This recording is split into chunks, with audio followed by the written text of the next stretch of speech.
There's something rather magical about radio waves. They're actually a sort of invisible energy. This aerial can actually pick up enough of this energy to power this primitive receiver I made. It has no battery. It relies entirely on harnessing the energy of the radio waves in the air. It's not very loud, so I'll have to put it straight on the microphone so you can hear it. I managed to pick up Radio Israel broadcasting from Jerusalem on it one night. Although there's something quite wonderful about this little thing, radio sets have been around for so long now that they've become rather ordinary, unglamorous contraptions. And even the electronics inside now look rather familiar. In this programme, I'm going to look at how these mysterious radio waves were discovered and how radio receivers managed to pick them up. Creating radio waves is actually very simple. Any electric spark emits them. Each of these sparks is sending out radio waves. You hear them on the radio as interference. That's why lightning makes radios crackle, and even the tiny spark inside a light switch is enough to produce a little pop.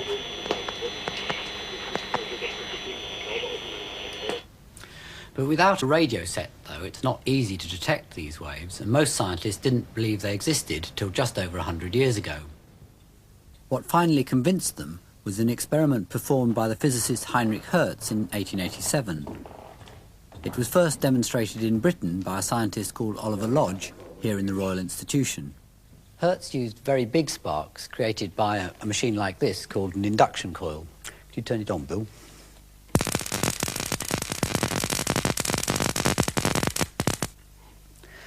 This was connected to these metal plates with another spark gap in the middle, and this acted as a sort of aerial. This was Hertz's receiver. It's simply a loop of copper wire. Well, the big spark creates radio waves with enough energy to make a tiny spark jump across the gap between these balls in the receiver when they're held very close together. So, if I hold these in position. OK, Bill.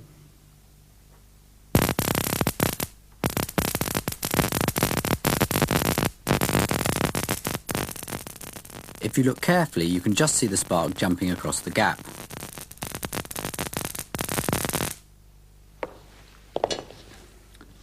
These sparks are so tiny that Hertz had to let his eyes get accustomed to the dark for 15 minutes and then watch the sparks through a magnifying glass.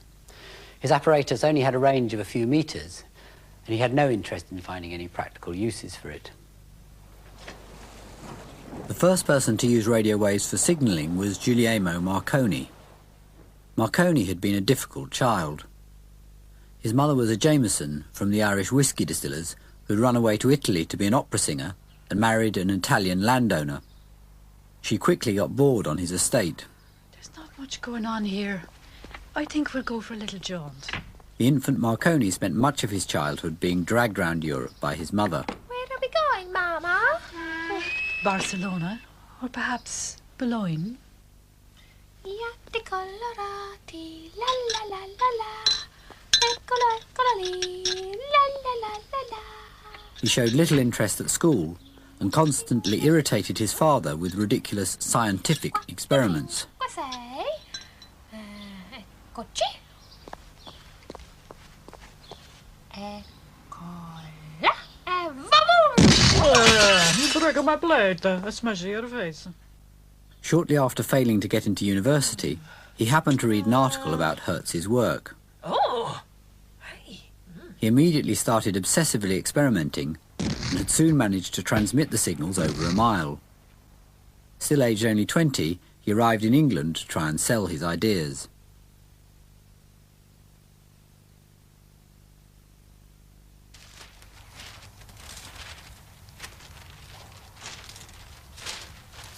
Marconi had found that fixing one side of the spark gap to a long vertical wire made a much better aerial than Hertz's. This was further improved by connecting the other side of the spark gap to Earth.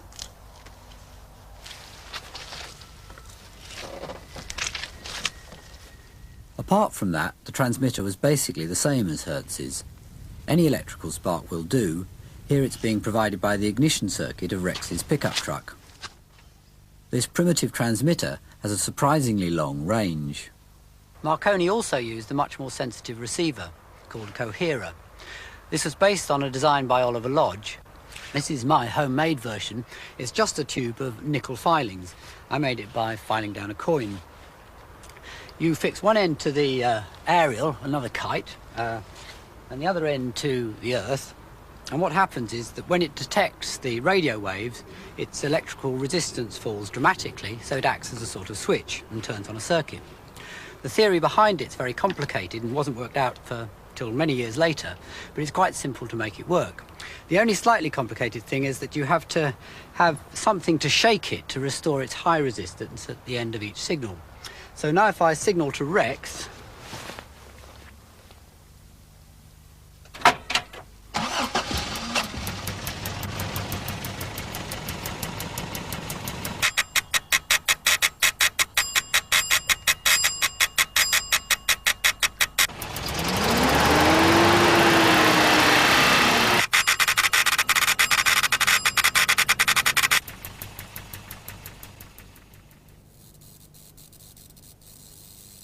this is Marconi's original equipment that he brought to England with him.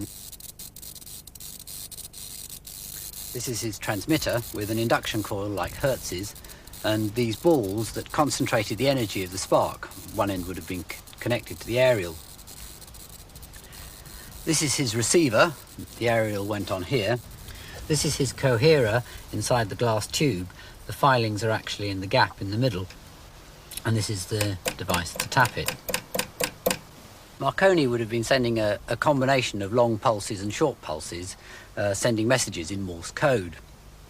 Well, this original apparatus only had a range of about 3 miles, but Marconi gradually increased the sensitivity of his coherers and the size of his transmitters till he was sending messages hundreds of miles. The larger transmitters had much larger spark gaps, which got very noisy, so he had to take to putting them in enclosed boxes. Marconi's early systems had a big disadvantage. They couldn't be tuned. You can hear the signal from our spark transmitter all across the short, medium and long wave bands. The reason is that sparks create chaotic waves of all sorts of different wavelengths. What was needed was a more precise transmitter than a spark. This was the solution, the tuned circuit. It suddenly all starts to look like a proper radio, but the basic parts are still quite simple. There's a coil of wire here called an inductor, and a series of overlapping metal plates here called a capacitor. The electricity whizzes backwards and forwards from one to the other, oscillating thousands of times a second. The valve acts as a sort of pump, keeping the whole thing going. You can see a picture of the radio waves this tuned circuit's transmitting on this oscilloscope that I've hooked up to a short aerial. If I hold it near the tuned circuit and switch on, you can see how regular the oscillations or waves that it's transmitting are. Now, if I compare this with the spark machine, you can see just how chaotic its radio waves are.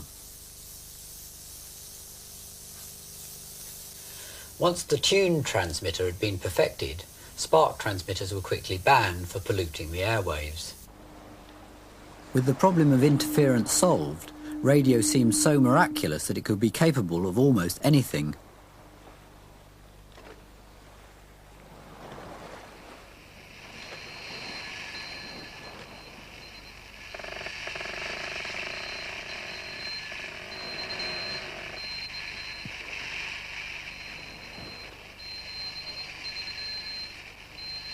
Early radios did still have one limitation. They couldn't transmit speech, only the simple pulses of Morse code.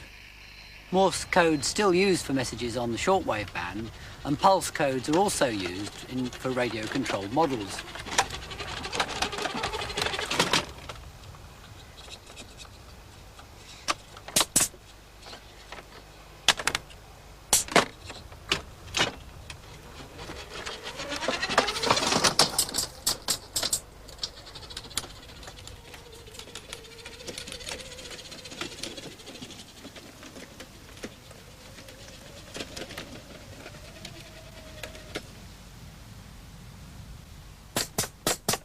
I built this little car for a children's television series, and I've hooked up the oscilloscope to the transmitter so you can actually see the stream of pulses that the car receives.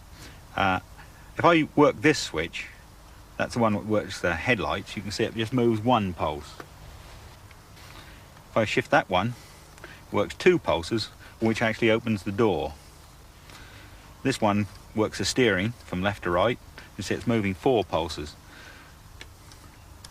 This one is shifting five pulses, and that's the speed control for forwards and backwards control. And so forth. Each series of pulses work a different function inside the car. To transmit speech and music instead of simple pulses, you first have to convert the sound to an electrical signal with a microphone and then combine it with the radio waves. In the radio receiver, it all gets separated out again. You can see this very clearly on an oscilloscope. If I turn on this little radio, and I now plug the oscilloscope in to the loudspeaker, it's a bit large. This is giving a picture of the sound signal, and you can see it roughly matches the sound that's coming out of the loudspeaker. Now if I plug it in further back on the circuit, this is the sound signal combined with the radio waves. You can see the peaks still roughly match the sound that it's making, and the radio waves are actually going rapidly up and down in the middle. Now if I stretch this out a bit, these are the actual radio waves, and you can see what's happening is that the sound is constantly changing their size or their amplitude. And that's why this is called amplitude modulation, or AM radio. The man who designed much of the practical circuitry for AM radio was an American called Edwin Howard Armstrong. While in France during World War I, he invented the Superhet circuit, which has been used ever since. He then sold a patent to RCA back in America.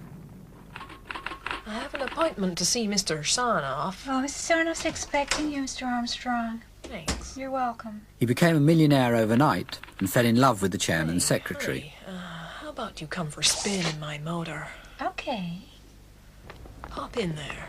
Oh, it sure is a big one.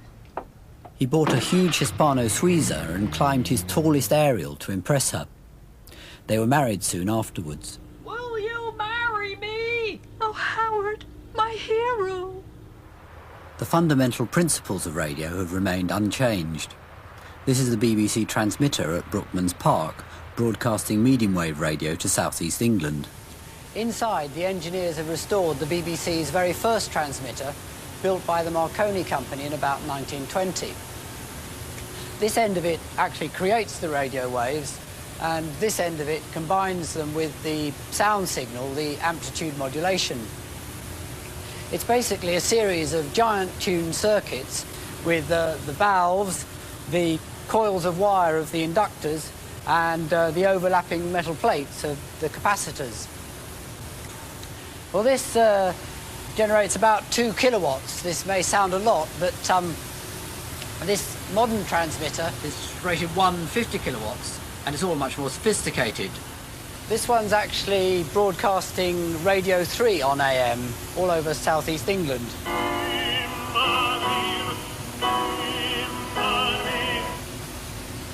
Inside, though, the basic components are still remarkably similar. The inductors have remained exactly the same, and the valves and capacitors, although they're now more enclosed, still work on the same principles as well. Transmitters like these, broadcasting sound, first appeared in World War I. They were used for sending messages by radio telephony. Broadcasting radio to entertain people was first started after the war by enthusiastic Marconi engineers.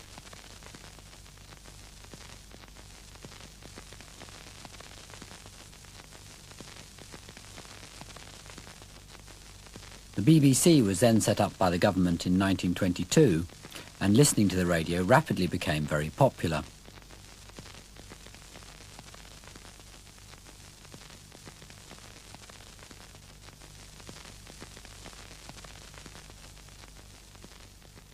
At first, most listeners had very simple receivers.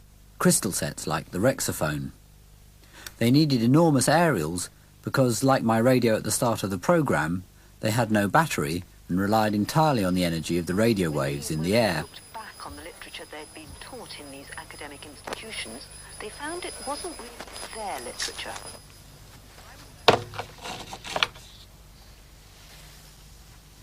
It's easier to see how they worked on this homemade version. Instead of a coherer, it has a lump of crystal and a fine wire called the cat's whisker. Electricity will only flow one way through the contact between the wire and the crystal, and this has the effect of separating out the sound from the radio waves. Like the coherer, the theory behind the cat's whisker is very complicated, but it's quite simple to make it work. The imperfect contact between teeth and fillings can occasionally have the same effect, causing a few unfortunate people to hear the radio inside their head all the time. This is the modern equivalent of the cat's whisker, the germanium diode. If I put it under a magnifying glass, you can see it's an enclosed version of the same thing. You can see the whisker just touching the lump of germanium. The primitive radio I had at the beginning of the programme worked with one of these, and in fact most modern transistor radios still use them as well. Much of the radio set's evolution has been preserved by Gerald Wells at the Vintage Wireless Museum. If you wanted something better than a crystal set, what sort of thing would you have had? Well, you could have had something like this, which is 3 separate units, hence it was called a wireless or radio set, because it was a set of parts. It would have consisted of a tune circuit, an RF amplifier, a detector stage, and a power output stage. And that would have got you most of the local stations with earphones or a modest loudspeaker. What happened after that was the next stage? Well, the next stage, they decided to stick it all in one box to make it less wires and make it neater.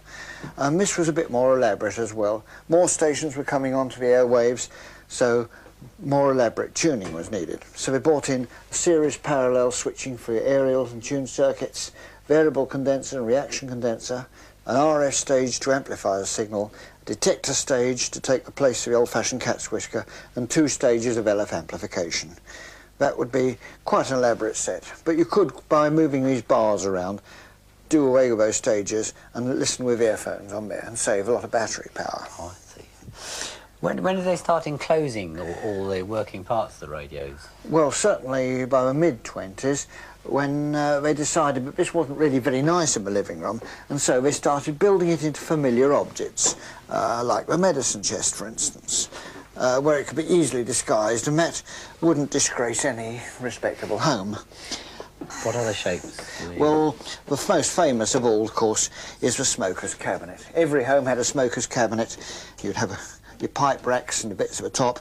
Smoking was big industry. You'd have your drawer at the bottom, where you'd have your pipe cleaners and your matches and your tobacco, and it would all fold away and look quite innocent. It didn't scream wireless at you. Of course, all these early radios were powered by batteries, weren't they? Well, yes, there was very little electricity around, and the early radios required a 2-volt accumulator, sometimes 4 or 6, but usually 2, which had to be charged up every week, so that meant you had 2 of them, one being charged, one in use, and you'd need a high-tension battery, you'd need a grid bias battery. The grid bias battery lasted about a year and cost 9p. That would last about 3 months and cost you 7 and 6p. So it was all quite expensive then? It was an expensive business, and it took a lot of rigging up. You had to have an elaborate aerial and earth system, and all the bother of getting your accumulator charged every week. Admitted it was only footmas and reasonably cheap, but it did mean you had to be careful. You had about 20 hours listening a week. So that when you went to your radio shop, there was usually a Radio Times provided on the counter. That saved you buying one. And with the aid of their Bakelite fountain pen and a pad, you could make notes of what was worth listening to during the following week. So you could pick your programmes and plan your meals around the wireless set. You didn't just hear it, you actually sat down and listened to it and gave it all your attention. You had to, it cost you so much to rig up. And of course, when you came in with your accumulator every week, there was all the other old tabbers and rat bags in there changing the accumulators as well, and you would discuss the programmes. So the reputation of wireless programmes was made and lost in a wireless shop. By the 30s, the appearance of radios had started to change dramatically with the introduction of the new material Bakelite. Pioneered in Britain by the Echo Company, this could be moulded to almost any shape. Its one drawback was that it was easily breakable. See these two portable radios? Well, watch this. Let her go, Betsy. Sorry, friend, you old-style portables have to go. But look at our new RCA Victor portable radio. Came through without a chip. RCA Victor's non-breakable impact case means no chipping, no cracking, no breaking. And hear that tone. It's RCA Victor's great golden throat sound. See the world's only portables with the non-breakable impact case as low as $27.95 at your RCA Victor dealers. The biggest change in broadcast radio since the war has been the introduction of FM. The great advantage is that it's much less susceptible to interference. The spark, which drowns out AM radio, is hardly audible on FM. Mr. Thatcher, why should use the phrase guerrilla warfare? Because there are... FM stands for frequency modulation. The principle behind it is really quite simple. Instead of the sound altering the amplitude of the radio waves, as in AM, it alters their frequency.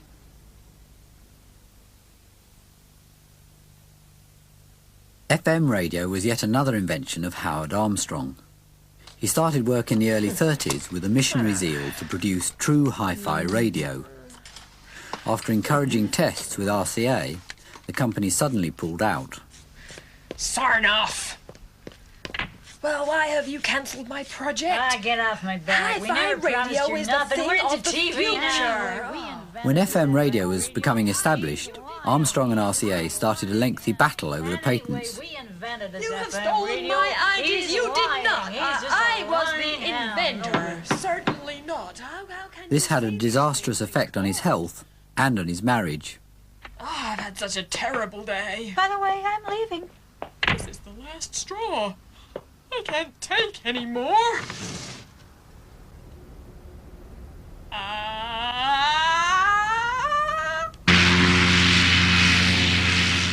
FM has now become firmly established and is invaluable for radio communications as well as for broadcasting.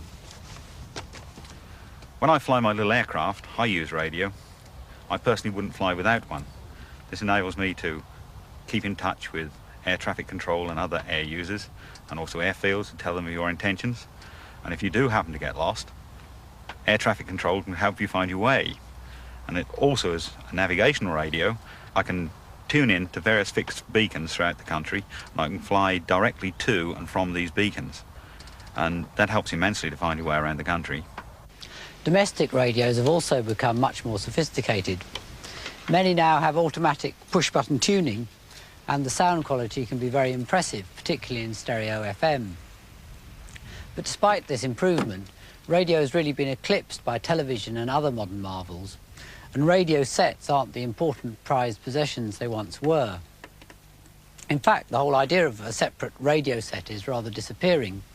Radios now tend to be combined with cassette tape recorders or alarm clocks or hi-fi systems. Radio is so taken for granted today, it's hard to think of it as magical anymore, but I hope in this programme I've managed to persuade you that it still is.